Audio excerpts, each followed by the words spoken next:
বড় ভাই কি অবস্থা, কি গোসল করতেছে দুধ দিয়ে নাকি? হ্যাঁ ভাই, দুধ দিয়ে গোসল করতেছি ভাই। হ্যাঁ, সমস্যা কি ভাই? সমস্যা হইলো ভাই কোয়েন না, আমি ছিলাম মনে করেন বিদেশে। কোন দেশে ছিলেন আপনি?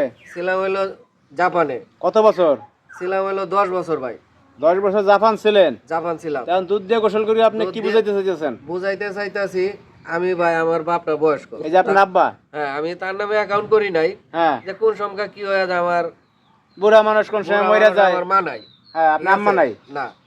অ্যাকাউন্ট করছেন বোন নামে? বউয়ের নামে অ্যাকাউন্ট করছি, টাকা পয়সা যা পাঠাইছি ভাই। হ্যাঁ, ও টাকা পয়সা বাপের বাড়ি দিয়া হ্যাঁ, পরকিয়া মরকিয়া কইরা এখন আমার টাকা পুরুষ অবস্থা করে গেছে। পুরুষ অবস্থা কইরা লাইছে ভাই। আমার স্বপ্ন ছিল ভাই আমি একটা ঘর উঠাবো। এই বাড়ি আপনার? এই বাড়ি আমার, এই ঘর আমার। 10 বছর বিদেশ ছিলেন, এখন টিনের ঘর। এখন টিনের ঘর ভাই। আমার স্বপ্ন ছিল ভাই কিচ্ছু আমি নাই একটা আপনার? building করব, কিচ্ছু না। হ্যাঁ ভাই, আমি চাইছিলাম যে আমার ছোট বোনটারে ধুমধাম করে বিয়া দিব, আচ্ছা আচ্ছা, কিন্তু আমার সেটা হইলো না। আমার বাড়ি ঘর হইলো না, কিচ্ছু হইলো না। আপনি একটাও নাই পকেটে? একটা অ্যাকাউন্ট আর মনে করে এই যে ভাঙ্গা কুড়ে ঘর আছে, হ্যাঁ। এই কুড়ে ঘরের মতনই রয়ে গেছে, আগের মতনই। এখন বউ কি ভাগছে নাকি টাকা পয়সা লিয়া? ভোটে বসে লইয়া ভাগছে পরকিয়া করে ভাগছে, তো ভাই বুঝতে আছেন আমি পাপ পবিত্র হওয়ার কারণটাই হইলো এটা, যাতে আমার মতন ভুল এই কাজটা যাতে আর কেউ না করে, বউয়ের নামে অ্যাকাউন্ট না করে, আর বিয়া করে যাতে বিদেশ না যায়। বউ পাইবো না, টাকা পয়সাও পাইবো না ভাই। ও, বউ ছাড়িয়ে বিদেশ গেলে কেউ পাইবো না বউ এসে ফিরে? বউ কেমনে পাইবো ভাই? এই যে পরকিয়া লিপ্ত, এখন তো পরকিয়া ভাই ভরা। আমার দেখে তো বুঝতে আছেন, খালি আমি, আমার মতন হাজারো পুরুষ আছে, হাজারো মেয়ে মানুষ আছে এই ধরনের। আপনার মতো হাজারে প্রবাসী আছে, তার ভুক্তভোগী? ভুক্তভোগী মানে বিয়া করে বিদেশ গেলে বউ পাওয়া যায় না সে? বউ পাইবো কেমনে? বউ তো ভাই সব হইলো নিজের বুঝ বুঝে। ও, এখন যাই হোক, আপনি এখন দুধ দিয়ে গোসল করতেছেন, বিয়া শাদী আর করবেন না? বিয়া শাদী তো ভাই আমি করবই না।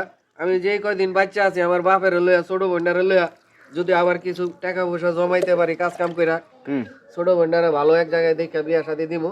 আর আমি বিয়ার লাগে ভাই কান ধরছি, আমি আর ভাই বাচ্চা থাকতে আর আমি বিয়া করব না। আমার ছোট বোনটা বাপের লইয়া যেই কয়দিন যায় আল্লাহ আমার হায়াতে, বাপের বাঁচায় রায়, আমারও বাঁচায় রায়, আমি মনে করেন এই পর্যন্ত আর বিয়া শাদী করব না। ছোট বোনটারে ভাই, এদিকে কাহিনী কঠিন কাহিনী ভাই।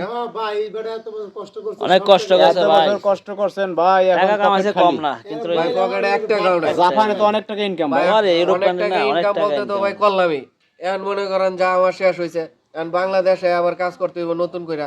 এখন তো আপনার জমি খেতে কাজ করতে হবে। এখন তো ভাই এক জায়গাতে পরিশ্রম করে আইলাম, যে আমি কয়টা দিন রেস্ট লুম, আমার হেও বাও নাই। কি অবস্থা? কাজ না করলে তো আপনি খাওয়া এখন কাজ ছাড়া আমার মানে চলবে না। কারণ আমার বাপ আছে, ছোট বোনটা আছে, আমার মা নাই, তো বুঝতেই আপনার পারছেন। কি সন্তানাদি নাই কোনো? না, আমার সন্তানাদি নাই ভাই, এই জন্য তো মনে করেন বিদেশ গেছি ভাই। স্বপ্ন থাকে না মানুষের ভাই? হ্যাঁ, বুঝতে পারছি যে বিদেশ করে আসি পরবর্তীতে ভালো থাকবো মেলে কি বাড়ি টাড়ি করো, মনে করেন একটা মানুষের স্বপ্ন থাকে না যে কোনো মানুষের ভাই? স্বপ্ন নেই তো বিদেশ যায় মানুষ কি?